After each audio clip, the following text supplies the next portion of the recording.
Good evening, and thank you all for joining us today. On behalf of Nari Division of Jackson Pal Pharmaceuticals, we welcome you to all to this journal club today, up to date with updates organized by Haryana chapter of ISAR. We present to you Cystelia M formulated with ideal 40:1 ratio of myoinstall and install to restore ovulations and reproductive health in women. We also have Lycored AM tablets of natural lycopene fortified with N-acetylcysteine enriched with CoQ10 and L-carnitine. For added advantage to win the race, Lycored AM contains two proprietary complexes, natural lycopene as lycobeads from Israel and L-carnitine and L-tartaric acid in a ratio of 2:1 to give highest availability of L-carnitine as Carni Pure, which is sourced from Switzerland. A warm and hearty welcome to all the esteemed faculties and attendees. Please note this webinar is streaming live on Facebook and the link has already shared on the chat for you to circulate. To refer this webinar in the future, please visit our website, YouTube channel, Jackson Pal Medical Insights. Now I invite Dr. Jyoti Malik ma'am, Chairperson Haryana chapter of ISAR and Director Roots IVF at JJ Institute of Medical Sciences, Bahadurgarh, to kindly initiate this session. Yeah, thank you so much. Thank you, Jackson Paul. Thank you for the opportunity and happy International Men's Day today. This is our episode 8 of Up to Date with Updates. And here we discuss the latest fertility, sterility, and other journals. And we have two speakers, mostly either a clinician or an embryologist. And we have people from Haryana ISAR and from the National ISAR sometimes. And we have, these are with the support and blessings of our National ISAR President, Dr. Amit Patki sir, and Secretary Dr. Asha Bakshi ma'am, that we have been able to do such a academic activity. We have been doing this, and this is today the 8th episode that we have come to. Every month we do this on the 4th Tuesday. This time we have done it a little earlier due to certain issues. So welcome each one, and with my team ISAR Haryana and with the think tanks of ISAR, we welcome you all. And today we have our expert, none other than a very renowned person from IFS, the past president of IFS, Dr. K.D. Nair sir, would be the expert today. Sir has kindly consented to be present here for both of our talks, though he was traveling. Many thanks, sir. Sir has been the president of IFS, Indian Fertility Society, from 2022 to 24. He is a senior consultant and head of department Akansha IVF Mata Chanan Devi Hospital, and he has special interests in poor responders. He has amazing presentations in international conferences, in the international ASRM meetings and the HRA meetings. He has presented 25 international presentations since 2006 in ASRM, and from 2017 in HRA has done 22 international presentations and has received the Star Award of ASRM in 2020, 2021, and 2022. So it is indeed a prestigious moment for us to have you, sir. And it would be great to learn from you today in our presentations. So our first presenter today is Dr. Shivangi, and she is an associate IVF consultant at Cloud9 Hospital, Faridabad, and she has done her FNB from Coimbatore, the Women's Center Hospital. She has presented various papers and posters, and she has got various awards also in the AOGD conference. So thank you, Dr. Shivangi. This is the second time I'm sure you are presenting in our up-to-date clubs, and that is a very nice, I mean, you volunteered this time because we had given you very little time also to prepare. So welcome, and today your topic would be from patient classification to optimize treatment in ART, the AMPLITUDE Delphi consensus. So over to you, Dr. Shivangi, for your presentation. And Dr. K.D. Nair, sir, will be then adding to what you present, and maybe we will be discussing at the end of your talk. Sure, ma'am. Thank you so much for the kind introduction, ma'am, and a very good afternoon to everyone. I would like to begin by expressing my heartfelt gratitude to ISAR Haryana and all the respected faculties that are here today, and giving me this opportunity to present in front of you all is my blessing, ma'am. Thank you so much for giving me the opportunity, ma'am. So, beginning with our session for today. So the journal that we will be discussing today is taken from the Frontiers Journal and was published on 27th of September 2024. The title goes by From Patient Classification to Optimized Treatment in Assisted Reproductive Technology, the Amplitude Delphi Consensus, and the author for that is Blockhill et al. So as we all know that in the recent decades, infertility has become a public health problem, with 1 out of 6 couples experiencing the absence of natural conception over a 1-year period. Infertility treatment success largely depends on a successful ovarian stimulation, with increasing live birth rate after a fresh transfer up to of 15 oocyte number retrieved. And between 15 to 20 oocyte, a plateau is reached before decreasing after that. And this all is based on a large real-world cohort study and the data that we have. However, there are some complications that are very common in the fertility treatment, and the most reported one is the OHSS. And recently, several methods have been discussed to limit the incidence and severity of OHSS, and amongst that, personalization of the starting dose of gonadotropin is one of them. So if we look at the lacking in the existing literature or practices, we will know that clearly today we are classifying the patient as low, good, and high responders at the first attempt itself. But however, still there is no consensus as to what is their exact definition. Even for the hyper responder, there's an ambiguity like which people we should classify as them. For low responder, there were Bologna criteria or Positone criteria then that came into being, but both of them have their own advantages and disadvantages. So in crux, we don't have a consensus on to how to describe a patient as low, high, or good responder. Even along with this, the guidelines that were given by ESHRE is based on the limited data available, and the level of evidence was also very limited also and of low quality. So in ESHRE, like we have around 61 recommendations. Out of them, 10 were related to response. And out of the 10 also, 9 were backed by very low and low quality evidence only. So with this existing lacunae, the aim of the study was to provide an expert consensus of the best practices regarding personalization of the gonadotropin dosage by classifying the patient undergoing ART in 3 distinct ovarian response profiles. So coming to the methods and materials, we have begun by a group definition that is based on the expected ovarian response and statement development. So the ovarian response profile was decided based on 2 parameters, that was basal AMH and AFC.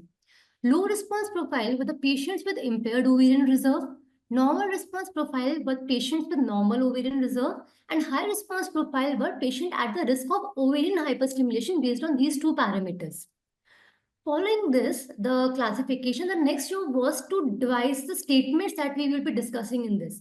So the statement or the questionnaire that was made for this consensus were based on 4 main things. The first one was the patient profile and the personalization of the initial gonadotropin dosage. Now, what was the need for this thing? It was because even currently, ovarian stimulation faces a significant challenge of low success rate. And this section or the statements that were made on these problem was made by a aim of identifying the parameters that can enable us in customization of the initial gonadotropin dosage so as to improve our outcomes. The second parameter that was considered was whether to go for a fresh transfer or a freeze-all transfer. So by the statements that were targeting on this approach, it was just to identify the condition in which freeze-all will be a preferred strategy over a fresh transfer. The third parameter that was considered was the ovarian response. Like we have discussed that the live birth rate increases up to 15. After that, it reaches a plateau and after that, it decreases. So the main stance for this point was to know how much oocyte should we target in a stimulation and when should we give the trigger. so as to improve our responses. And the last but not the least thing that was taken into consideration was LH-HCG activity. That is to know in which group of people addition of LH or HCG activity will help in ovarian stimulation. So coming on to the consensus participants, the AMPLITUDE program was started by the setup of the scientific committee, which was comprising of 7 ART specialists, leaders in the reproductive medicine who were working in French and Belgian IVF centers. And each member gave their names and suggested a name of 10 experts to respond to the questionnaire. And hence in total 71 experts were pre-identified, and the scientific committee ensured that this panel was representative of the geographical distribution of the fertility specialists who were practicing in France and Belgium. So what was the consensus process? The consensus was done as per the Delphi methodology, which consists of 3 steps. Step 1 was the development of statements by the 7 scientific committee member via 2 virtual meetings, following which a definitive statements were approved by the scientific committee. Step 2, in which the questionnaire was disseminated in the French and English languages via online survey for the first round of voting to the pre-identified panel of experts. Total 11 statements were provided, and each participant expressed anonymously their level of agreement on a 4-point Likert scale from fully agree to fully disagree. Following this, the step 3 was that the statement who did not achieve consensus in the first round were discussed and revised by the scientific committee. And then the newly reworded statements as well as the results of the first round were shared with the participating experts for the second round of voting. So what were the results that we got? So as we have discussed, total 11 statements were approved by the committee, and broadly they were on the 4 categorization of the points. The first was the personalization of the initial gonadotropin dose, which had 3 statements. 2 statements were related to the whether to go for a fresh transfer or freeze-all cycle. 5 statements were regarding the ovarian response, and 1 statement was regarding when to add the LH or HCG activity. And whenever almost 67% of the experts agreed to one statement, it means the consensus was reached. So starting with the first statement, and it received almost 100% consensus agreement was that the initial gonadotropin dosage that is administered must be personalized for each patient profile. That is for poor, normal, or high response profile. The statement 2 dealt with, like, in addition to the criteria that were defining our response, that was AFS and AMH, which all other parameters can be used to decide a gonadotropin dosage in the starting of the ovarian stimulation. So if we start by looking at the hormonal profiles, basal FSH level and basal estrogen by FSH level could be used as a criteria for defining our initial gonadotropin dosage in poor and normal response patients only, and not in cases of high response people. And thirdly, if we look at the extremes value of LH, there was no consensus agreement reached on whether in which profile that we should use the LH value. Other than that, age, weight, and BMI receives consensus agreement that yes, these 3 parameters can be used while deciding on initial gonadotropin starting doses. However, there were some parameters like the gynecological history, obstetrical history that received consensus disagreement that they should not be used for defining a starting dose of the gonadotropins. But some like parental project, general history, and endometriosis could not reach any consensus. But however, the nature of cycle, whether the patient was an anovulatory patient or an ovulatory patient, can definitely be taken into consideration when we are starting our stimulation and modifying our doses. The third statement was regarding the maximum initial dose of gonadotropin that can be used for a poor respond patient. And almost 76% of the experts agreed that in the first attempt, the dose should not exceed 300 international units, because after that, the saturation kinetics develop and there is no advantage of giving over 300 international units in the first attempt. The next thing that we have discussed was whether to go for a fresh transfer or a frozen transfer. So there was almost a 92 to 94% agreement in the poor and normal response profile patients that when initiating ovarian stimulation, a fresh strategy is preferred as a first-line treatment for these 2 profiles. However, the same agreement could not be reached for a high response profile. However, there were certain events discovered at the initiation or during the ovarian stimulation, which indicates or which provoke us that we should go for a freeze or transfer only. And those conditions were if there was a high risk of hyperstimulation, if there was an inadequate endometrium, newly diagnosed uterine pathology like endometrial polyp, or premature elevation of progesterone of more than 1.5 nanogram per ml, or if there was a newly diagnosed tubal pathology like hydrosalpinx. In these cases, the experts, almost 98 to 100%, agree that we should better go for a freeze-all approach rather than going for the fresh transfer.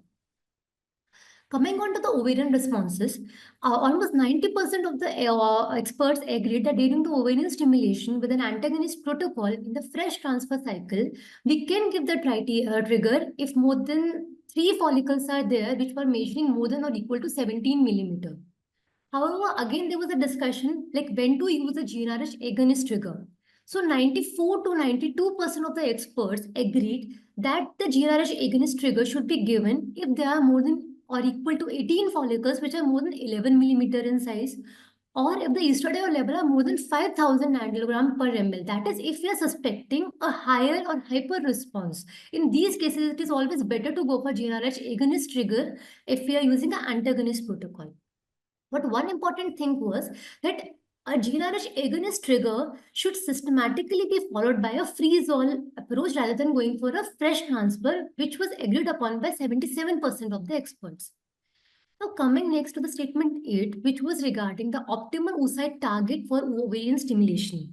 So the target of the oocyte that reached a maximum consensus was 10 to 15 oocytes. That is, we should aim for almost 10 to 15 oocytes in the ovarian stimulation.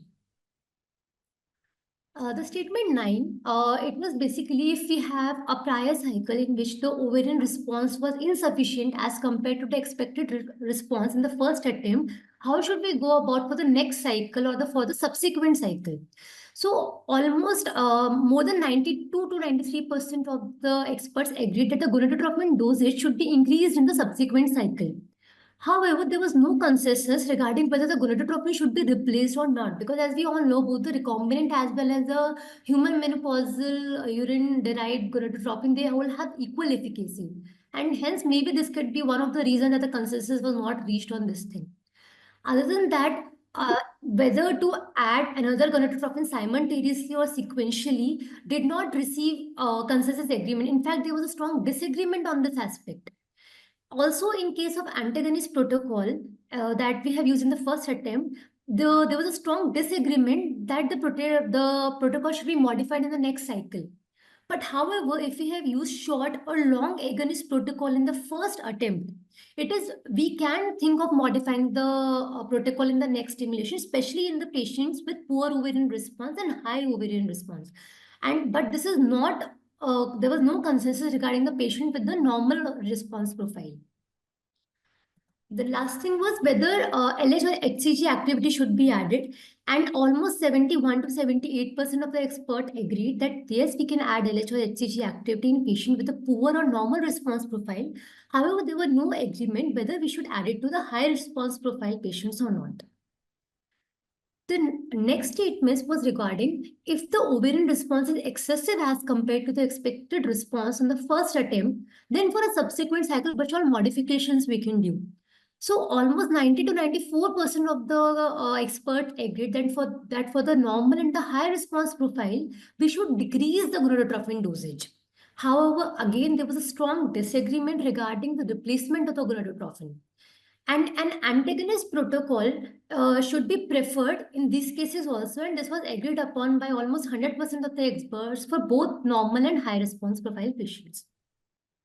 And whether the protocol should be unchanged with the freeze-all approach, in this aspect, there was no consensus for the high response profile, and for the normal response profile, there was a consensus disagreement for this thing.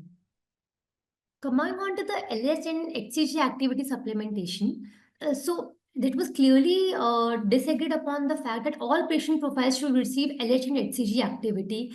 There were only specific indications in which we can add LH or HCG activity, which were a stagnant E2 level, an LH level of less than 1.2 nanogram per ml during the stimulation, or the patients with hypogonadotrophic hypogonadism, in which we have to supplement both FSH as well as the LH. Other than that, inadequate or insufficient response in the first stimulation, a stagnant follicular growth, and a suspected FSH receptor polymorphism, in which like we have seen that there are follicles, but the E2 level is not correlating with the number of follicles that we are seeing. In this case, we can suspect the FSH receptor polymorphism. So in these patients, we can think of adding LH activity also. Along with this, advanced age of patient is also one of the factors in which we can add LH activity to the patients. Coming on to the discussion, as per this also, like we have some guidelines that were given by ASHRAE, and if we see the difference between the ASHRAE guideline and this consensus, the first thing was in the ASHRAE has given us or divided the dose of started gonadotropin based on the type of responder the patient is. For example, for the low responder patient, they have told that we have to start with 150 to 300 international units of gonadotropin. But this dose of gonadotropin is solely based on AMH and AFC, and they have not considered any other parameter that we have discussed in this article like AMH, BMI, or weight into consideration. Similarly, for the normal responder, the dose of gonadotropin should be between 150 to 225 international units. And for the high responder, it will again vary upon the type of protocol that we are using. And this is also one of the difference that is there from our article. Like in the ASHRAE guideline, they have also told us which protocol to be preferred to which kind of people. Like for example, in the normal responder, they have told that GnRH antagonist protocol is the first choice, followed by GnRH agonist protocol. And similarly, in the high responder people, GnRH antagonist again is the preferred protocol. And in this case, we can start with 150 international unit of gonadotropin. But however, if we are going for GnRH agonist protocol, the gonadotropin started doses should further be reduced to 100 to 125 international units. So this thing was slightly different from what we have read in this article. So this is a table that shows the statement that are in this present AMPLITUDE article and with the comparison with the existing literature. So in terms of the initial gonadotropin dosage, personalization criteria based on AMH, AFC, maximum initial dosage, and fresh transfer criteria, the results of our study were almost in concordance with the previous existing literature. However, in the trigger criteria, the criteria given in the AMPLITUDE study is 17 millimeter, but in the other articles, in the other guideline, the size threshold may vary across the study from 12 to 19 millimeter. And similarly, for the GnRH agonist trigger, the use is very well documented to prevent OHSs in patients with the high follicular count. However, the thing regarding the optimal oocyte target, for the 10 to 15 oocyte, it is supported by the data, which shows the optimal live birth rate, and beyond 20, the risk of complication increases, as we have all discussed. So this point also was in concordance with the previous existing literature. However, what was different was the LH and HCG supplementation. Because in this article, we have said that there were some specific indications in whom we can use this HLHCG supplementation. But in the existing literature, still there are very mixed evidences and very mixed reviews as to when we should supplement the LH and HCG.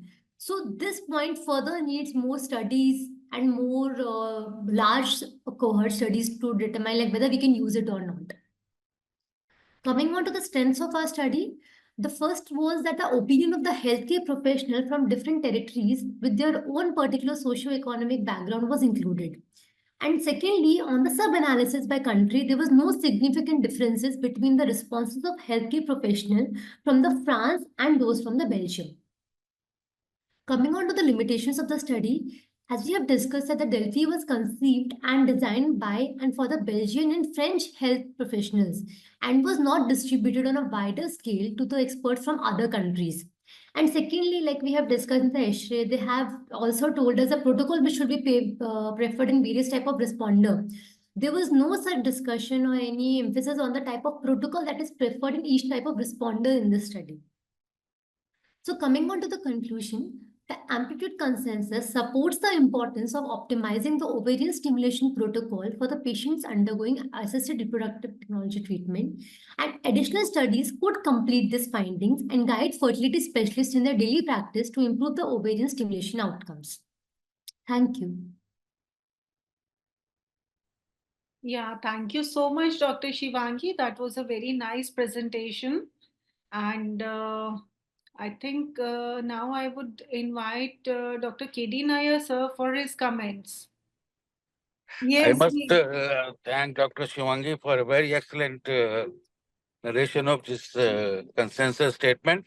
Thank you, sir. And at the end of this consensus statement which she did, I think we have to again emphasize that whenever we want to start the ovarian stimulation in a patient whom we categorize as low or normal or high responder depending upon the AFC and AMH, we have to think of the patient age, body mass index, the nature of cycle, whether it is ovulatory, disovulatory, or anovulatory, and whether we want to do a fresh or a freeze strategy. You should take all these factors into consideration to start the initial dose. And she has very beautifully mentioned that the initial dose has to be either, if it is a low responder, you can start maximum go up to 300. There is no point in giving more than 300 IU. I have seen many centers, many colleagues giving 450, 600. They are of no use. 300 is the maximum. In a normal responder, 150 to 225. And a high responder, 150 IU. That is the basic message everybody should take. What should be the starting dose? Because once you give a higher dose, you will end up with that ovarian hyperstimulation, which is another headache. So you don't want to have ovarian hyperstimulation. She has very beautifully said that how to go about with the trigger. When you are giving this when you are giving ovarian stimulation, what should be the cutoff? You have to be careful. Most of us were using antagonist protocol, and we measure the E2 before giving a trigger. We check for the number of follicles that give us an idea what should be the safe trigger to give. And we are using agonist trigger when the E2 is 5,000 or more than 18 or 20 follicles we are seeing in ultrasound. So it's very important to check with the ultrasound and then decide what should be the trigger. Generally, in our center, we are taking 18 as a cutoff. If we see more than 18 follicle, we always give a agonist trigger. The other point she touched upon was the addition of LH and or SAG activity.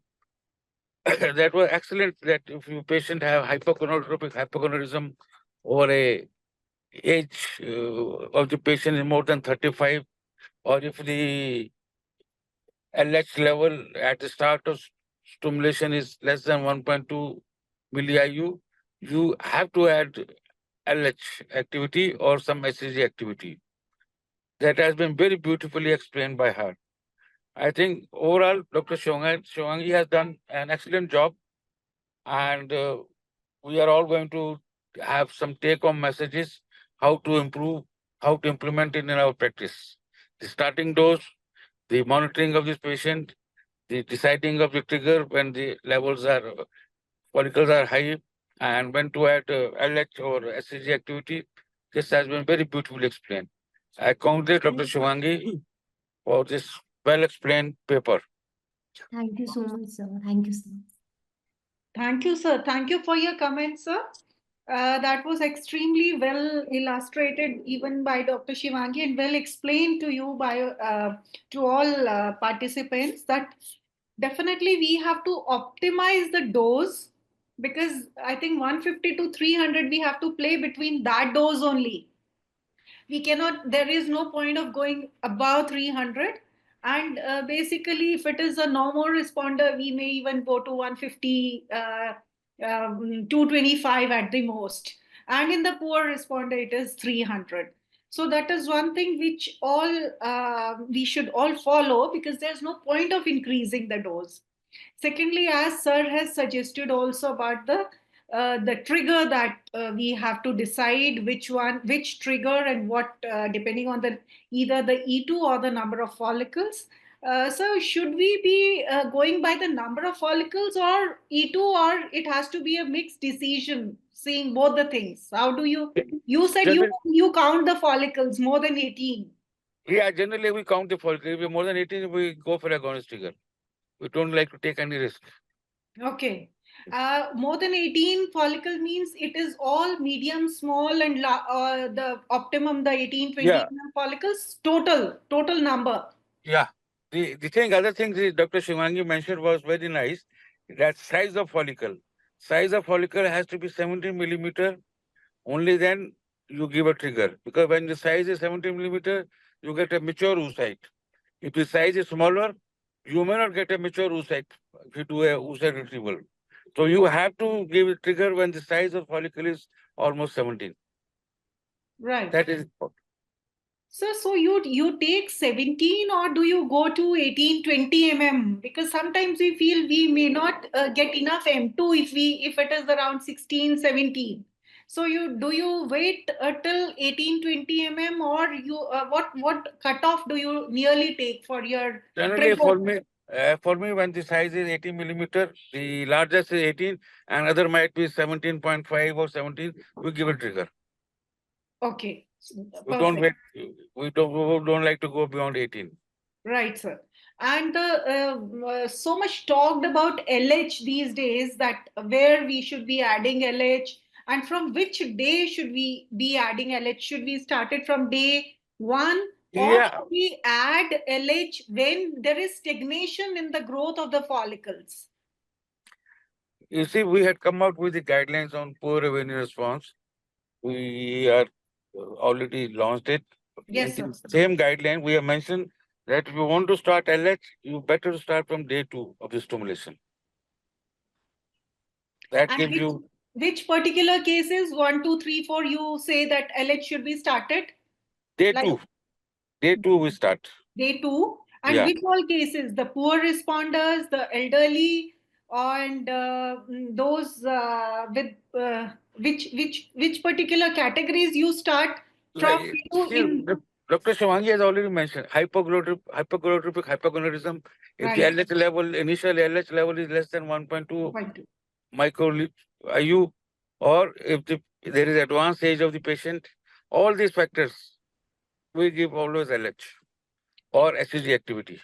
Right. So you separately add LH, or do you give HMG, or you add HCG? What is exactly what we should be do? What we should do? If I had to add LH, I am generally using a combination of recombinant FHS and recombinant LH, which is available to us. Although it adds on to the cost, but I am assured that I am giving the exact doses to the patient. So we are adding a recombinant FHS and recombinant LH. But you can always also add HMG, which HCG-driven HMG is also available to us. Like Minopure or other brands are available. You can also add those things also. Right. But what you're asking is to add HMG, urinary HMG, which is available to us. I know many of the centers, they are adding even the urinary HCG, urinary HMG also. But Yes, when sir. we were talking about this LH activity or HCG activity, they are a different level.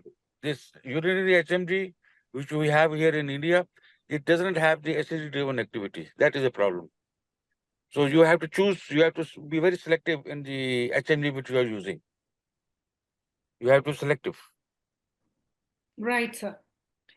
Right. So thank you so much, sir. And we Well, move on to our second speaker. We have Dr. Shilpa Marwa. Dr. Shilpa, can you stop sharing, Dr. Shivangi? Yeah. So now we have Dr. Shilpa, who would be talking on road to in vitro maturation, from basic science to an informed clinical practice. Dr. Shilpa is, can I have a CV, please? Yeah. Dr. Shilpa is the chief embryologist at,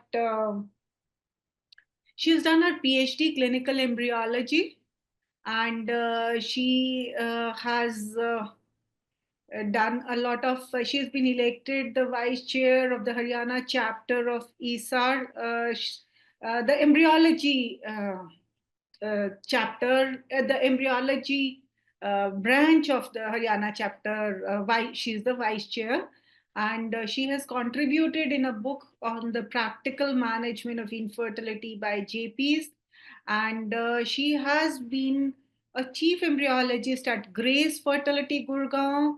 She at Neelkant IVF Gurugram, then the Rainbow IVF Delhi, and Morpheus IVF Bangalore, and Rainbow IVF Agra. So she has been working there.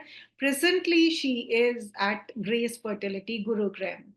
So over to you, Dr. Shilpa, and thank you for accepting, because you are the most enthusiastic embryologist I have met, because whenever we are in need of something, some presentation, you are always there to help us.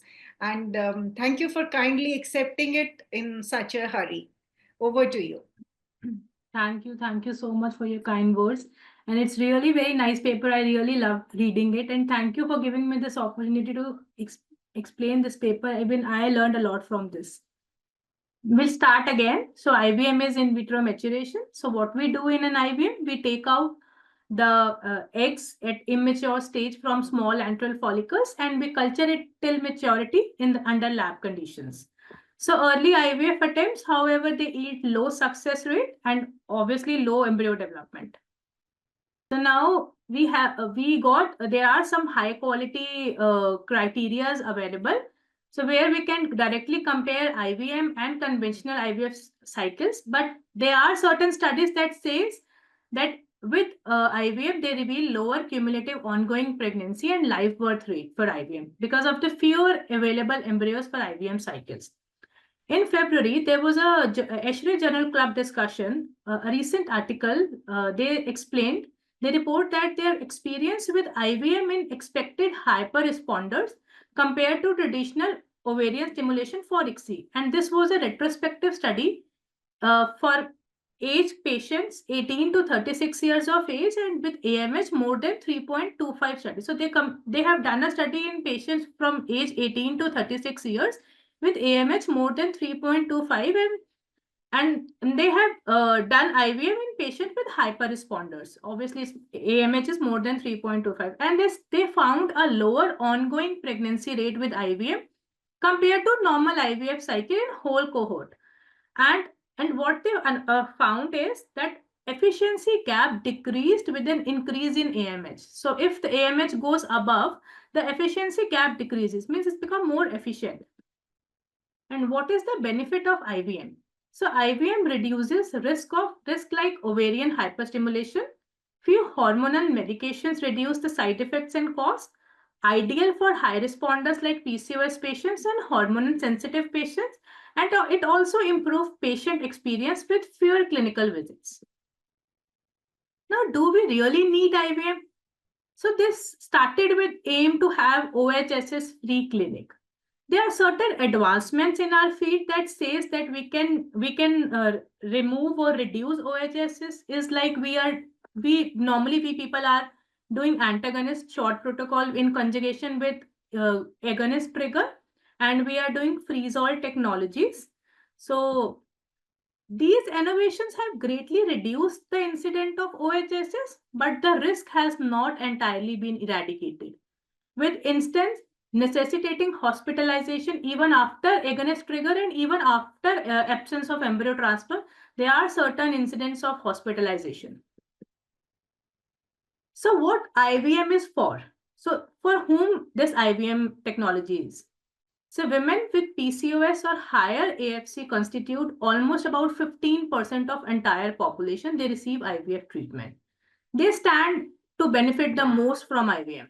So other women's or other demographics they may benefit from IVM would be the women with normal ovarian reserve who display resistance to gonadotropins, women with estrogen sensitive cancers, and women who are needle phobic or they wish to reduce or eliminate their exposure to hormones. What are the barriers for clinicians?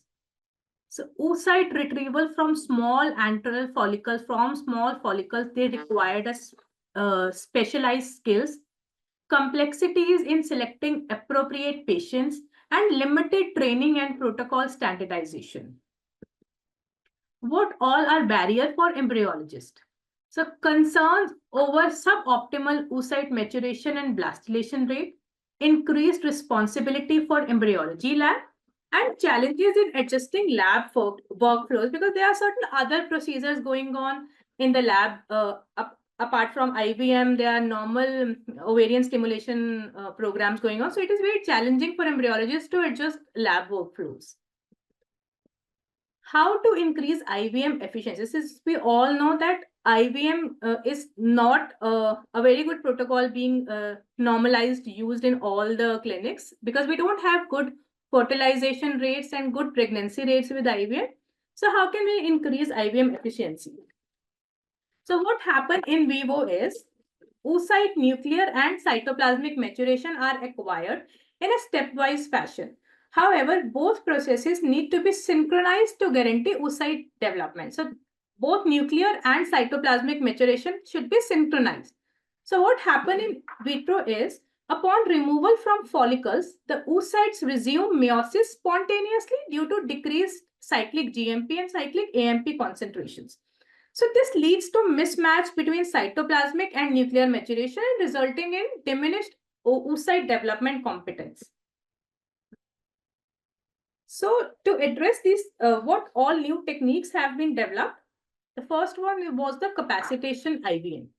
So what is capacitation IVM is, what they do in this approach is, this approach introduces a pre-IVM phase.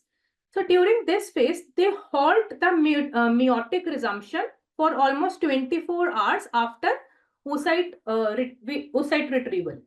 So this phase aims to prevent meiotic resumption caused by removal of oocytes from the follicles and to extend oocyte and cumulus communication before meiosis resumes, thereby restoring synchronized nuclear and cytoplasmic maturity.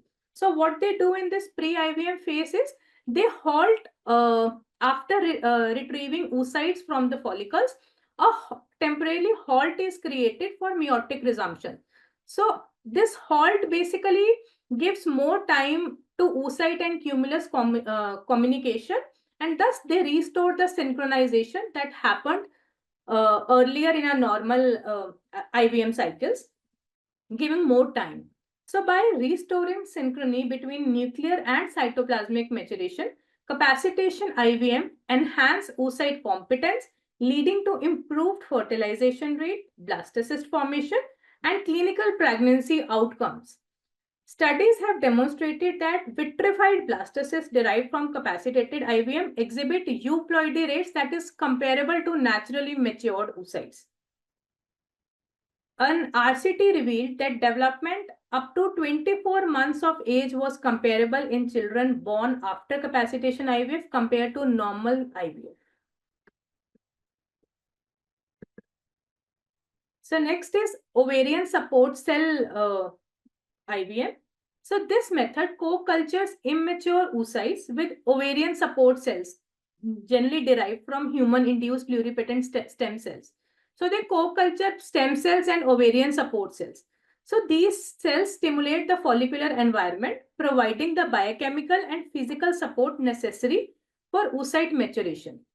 Supplementation with hormones such as recombinant FSH and HCG and metabolic enhancers improve the efficiency of nuclear and cytoplasmic maturation.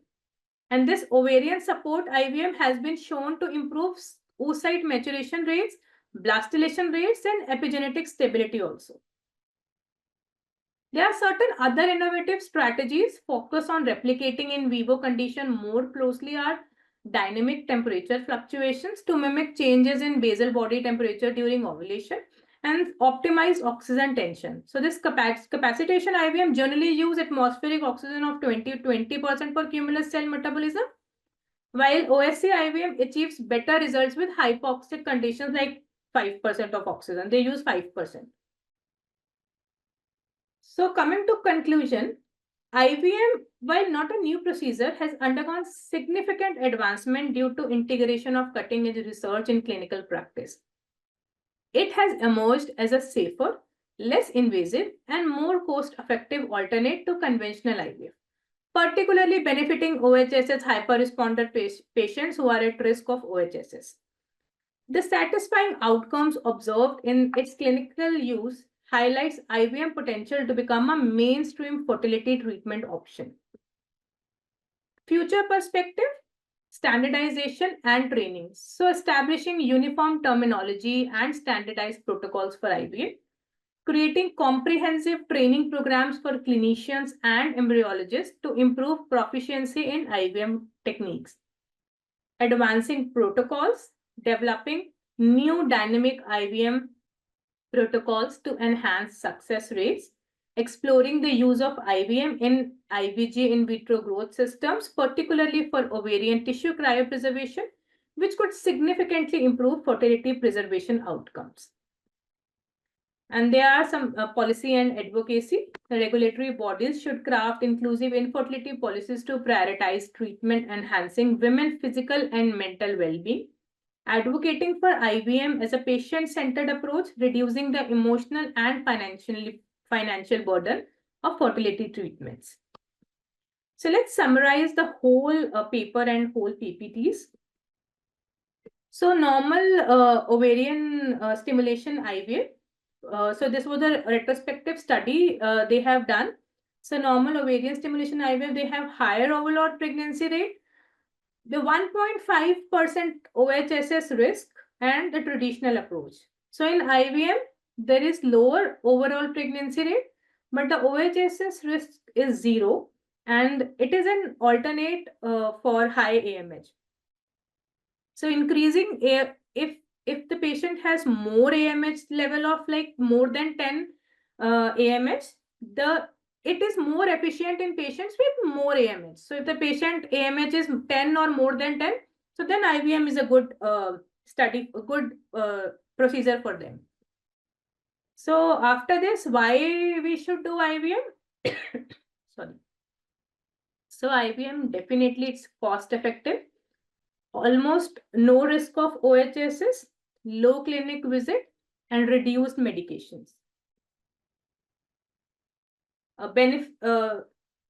What are the challenges for clinicians and embryologists? So there are certain challenges for clinicians are oocyte retrieval on small follicles. More training resources should be there, specialized needles should be there, and there should be certain training on excess of 2 to 3 mm follicles and whether it will be worth rupturing 2 to 3 mm follicles or not. And the patient selection should be AMH more than 10. We have good success if AMH is more than 10. It is acceptable if it is between 3 to 10. Slight efficacy drop and safety versus efficacy is also a big problem. So for an embryologist, technical handling will be less challenging than ICSI. Minimal training for small COCs, timing adjustments, and no extra equipments. And certain other concerns are maturation and blastulation, core lab operations, increased lab responsibility, and unclear patient benefits. Now, this is what we do in capacitation IVM and OSC IVM. So capacitation IVM, what capacitation IVM do is temporarily it halt meiosis, enhancing oocyte competency and embryo quality. So halting meiosis, giving more time to oocyte and cumulus communication, and thus increasing the results. And it's OSC IVM, if we co-culture the oocytes with stem cells derived ovarian support cells to improve maturation and blastulation rate.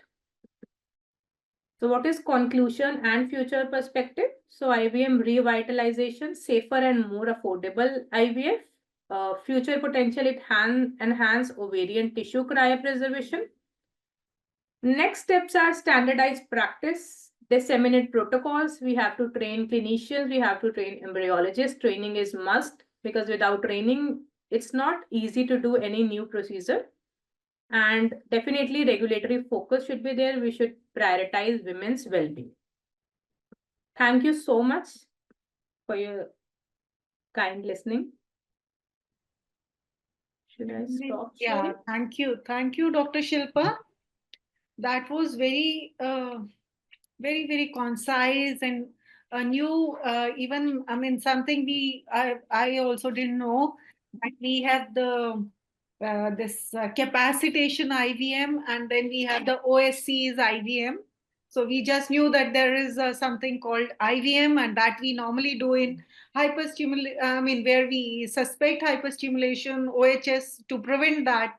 In these cases, we should be going in for IVM. So very nicely explained. And we go to Dr. K.D. Nair, sir, for his expert comments.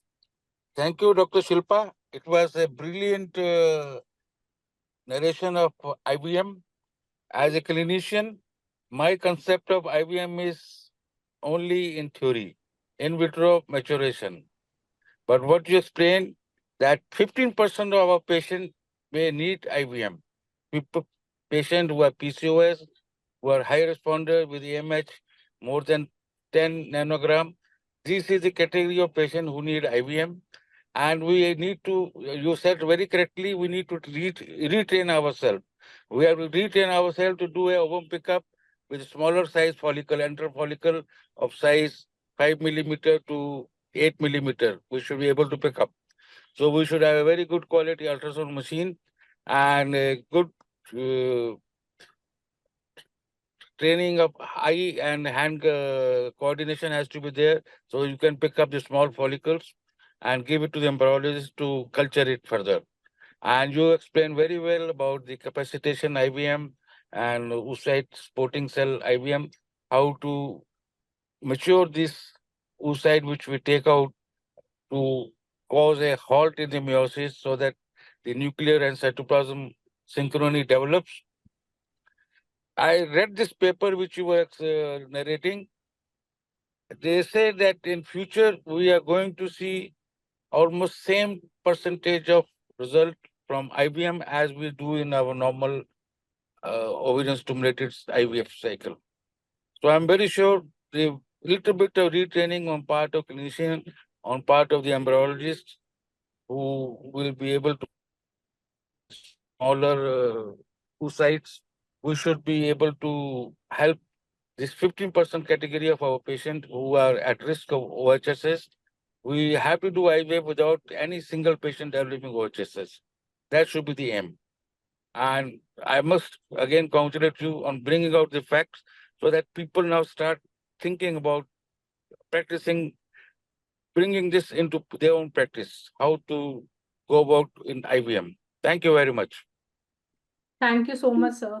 Yeah, thank you, sir. Thank you, K.D. Nair, sir. Actually, IVM, we are just talking theoretically. We have not been putting it into practice. Even the embryologists, I think Dr. Shilpa must not have practiced doing IVM herself. So I had done IVF a few years ago when I was in Rainbow, but I didn't get good results, so I stopped doing it. But after this paper, I'm now rethinking to do it again, that capacitation, and it's a good process, I think, if we can add on in our daily routine practice.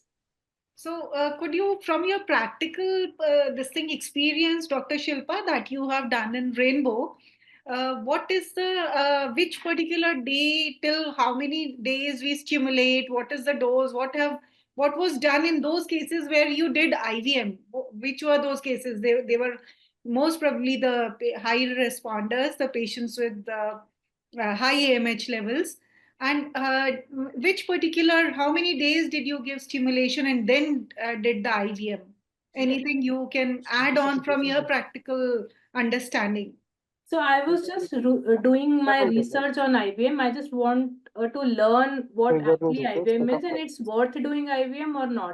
But that time we are not completely doing IVM. We are not completely stimulating patients for only IVM.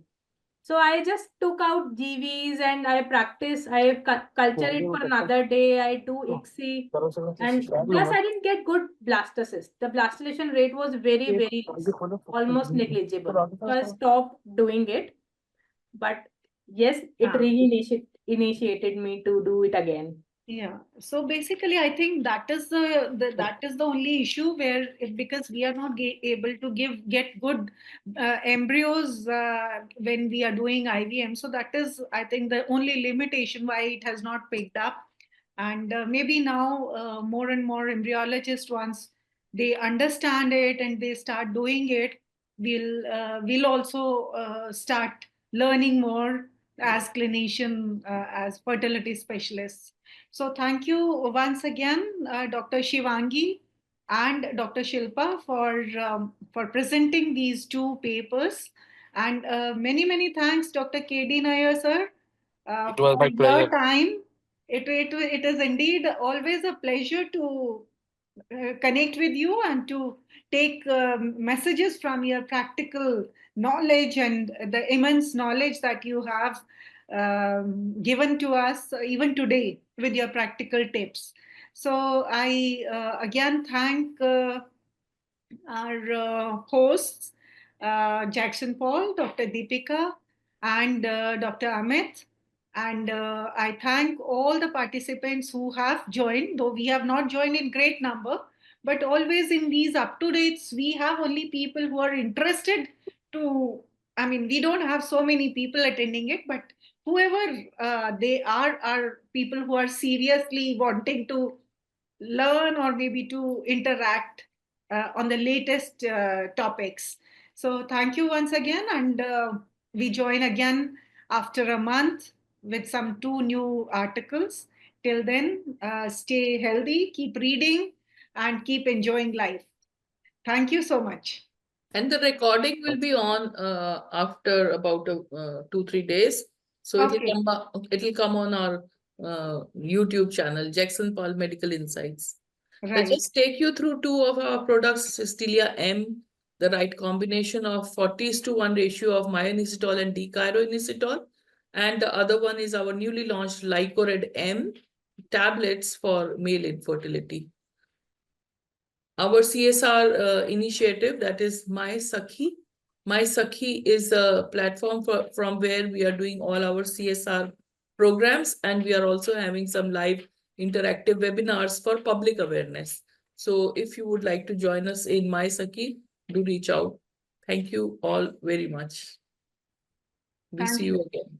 Thank you. Bye-bye. Bye-bye. Bye. Bye. Bye, sir. Bye.